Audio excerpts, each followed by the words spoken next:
Hello, I am doctor Dipesh Kalra, consultant urologist practicing in Jaipur. अब जानते हैं यूटीआई होने के मुख्य कारण। सबसे पहला और सबसे प्रमुख कारण है डिहाइड्रेशन, यानी शरीर में पानी की कमी। शरीर में पानी की कमी होने से जो यूरिन बनता है वो भी कंसंट्रेटेड रहता है और उसमें उपस्थित बैक्टीरिया की मात्रा भी ज़्यादा हो जाती है, जो कि संक्रमण को बढ़ा सकता है। उसके अलावा मुख्य कारण है मेंटेनेंस ऑफ हाइजीन। यदि हम अपनी हाइजीन का, प्राइवेट पार्ट की हाइजीन का ध्यान नहीं रख पा रहे हैं या हमें फ्रिक्वेंटली पब्लिक वॉशरूम यूज करना पड़ रहा है, तो वो एक मुख्य कारण हो सकता है यूरिन में इन्फेक्शन का। तीसरा कारण है यदि हम अपने यूरिन को बहुत समय तक होल्ड करते हैं तो वह यूरिन में इन्फेक्शन बढ़ने का एक मुख्य कारण हो सकता है। तो हमें यूरिन को बहुत देर तक होल्ड नहीं करना चाहिए।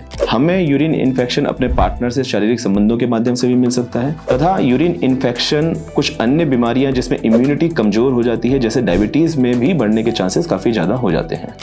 यूरिन में इन्फेक्शन के क्या मुख्य लक्षण हो सकते हैं? यदि आपको अपने पेट के निचले हिस्से में दर्द हो रहा है या यूरिन करते समय दर्द या जलन का अनुभव हो रहा है या फिर आपको यूरिन बार बार जाना पड़ रहा है या यूरिन को कंट्रोल करने में दिक्कत हो रही है। इसके साथ ही अगर आपकी यूरिन का कलर या फिर गंध में कोई बदलाव आप देख रहे हैं, अगर यूरिन डार्क येलो कलर का आ रहा है या उसमें कुछ दुर्गंध आ रही है, तो वो भी यूरिन में इन्फेक्शन के कुछ लक्षण हो सकते हैं। साथ ही साथ अगर आपकी यूरिन में ब्लड या यूरिन लाल रंग का आ रहा है तो वो भी यूरिन में इन्फेक्शन को दर्शा सकता है।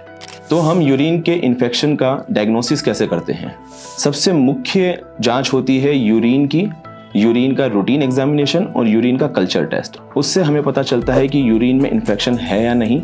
अगर इन्फेक्शन है तो वो किस बैक्टीरिया का है और उस पर कौन सी एंटीबायोटिक काम करेगी। इस पे हमें ये ध्यान रखना बहुत ज़रूरी है कि जब भी हम यूरिन के कल्चर का टेस्ट देते हैं तो हमें हमेशा मिड स्ट्रीम यूरिन सैंपल देना चाहिए। इसके अलावा अगर ज़रूरत पड़ती है तो हमें कुछ ब्लड टेस्ट और सोनोग्राफी करने की आवश्यकता भी पड़ सकती है।